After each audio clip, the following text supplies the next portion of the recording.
Somebody called the UEP Jangi Wolof, Mbai Wahoo University, Virtual University, all sorts of acronyms. 7 or less than 5 years from those inglorious titles, we are here at Faraba Banta, graduating more than 1,000 students. I remember when I said the next convocation should take place at Faraba Banta.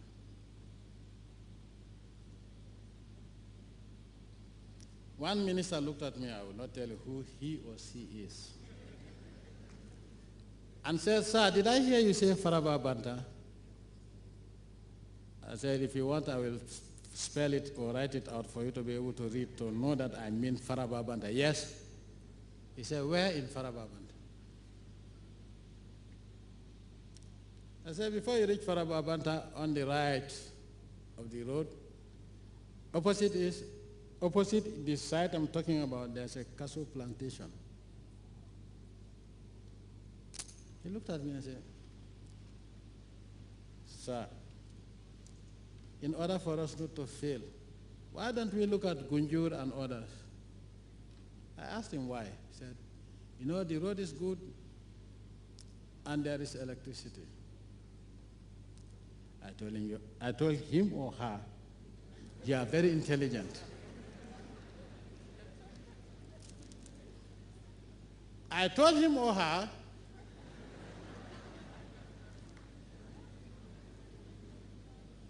then we have to pray for heavy rain, heavier rain than we have. The person looked flabbergasted. He couldn't understand what I was talking about.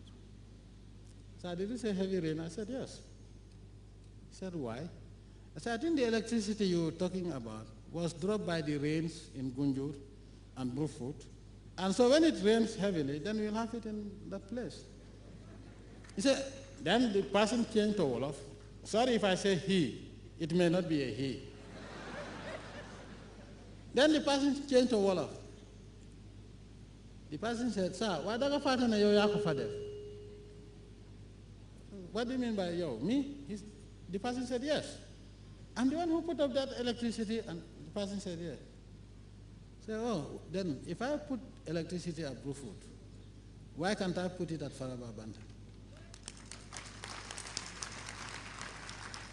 It is a long story, and most of us are not hungry, if you understand what I mean. But what I want to prove to you is that if you don't have faith, you will not have the will. And if you don't have the will, you will not start something and succeed. I'm told that the School of Medicine,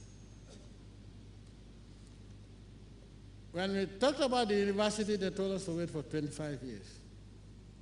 Then we said we were going to institute a School of Medicine. Oh my God. We had huge problems. But the good thing is that all those who create problems in a position of authority have failed to realize one thing. Their authority is derived from the laws of the Gambia, which are promulgated by the National Assembly, and for which we can change, because we have the majority. A particular body said, because we did not consult them, they would not recognize the School of Medicine, and the School of Medicine certificates would be as good as tissue paper. I don't want to go to the extreme, but you understand what I mean by tissue paper. I always negotiate until I hit the wall. We negotiated and negotiated, then they thought we were desperate, and that they got us cornered. I said, "Well, your council will be trashed very soon." I called the National Assembly members, I told them what we want to do. We changed the laws, and before they realized anything, they were not sitting on any authority. The authority has shifted to the positive side.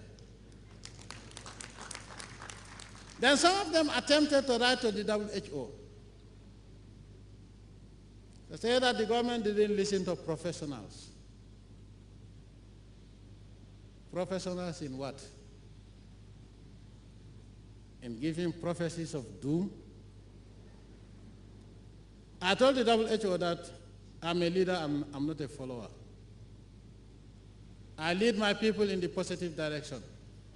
I only follow the prophets and the Almighty Allah, and not councils and other authorities. Imagine if I had followed the advice of so many people that call themselves intellectuals.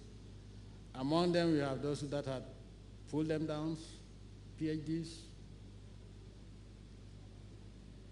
master artists, or master schemers.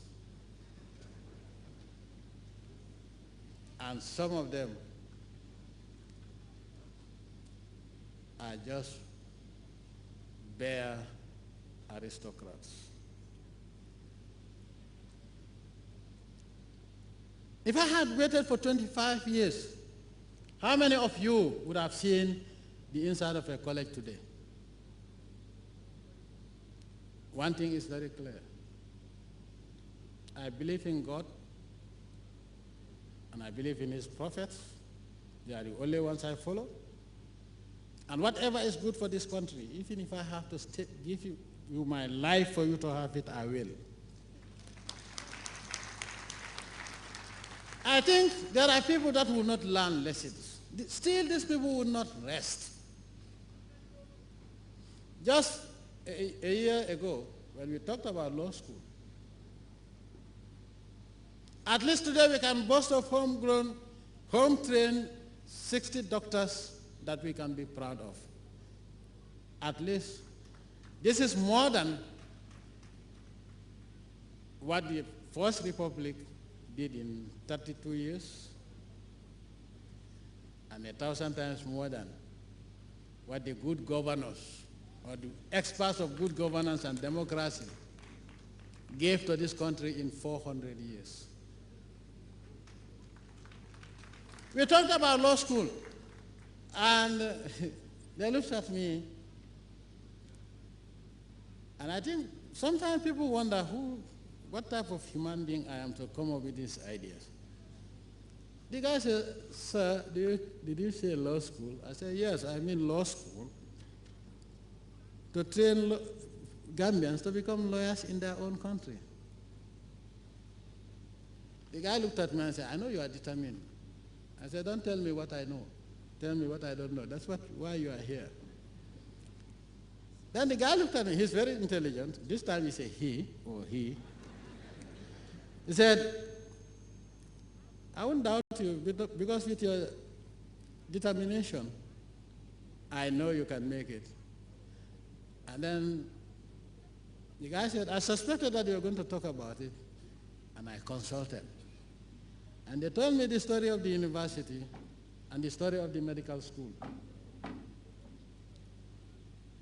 And I don't want to make the mistakes that so-called experts made in the past. You know, if they want to discourage you, first they said, "We will not have a place." I told them we will have a place, the same way we had a place for the university in the first place. We will not have lecturers. I said, "Oh, of course we will have lecturers. Where are we going to have them?" I said, "What about the lawyers in the system? You have so many legal experts here that can lecture in the university." Say, "Okay, we will come back to you." You know, when they want to kill a project, they always find a time when I'm very busy and in a very good mood.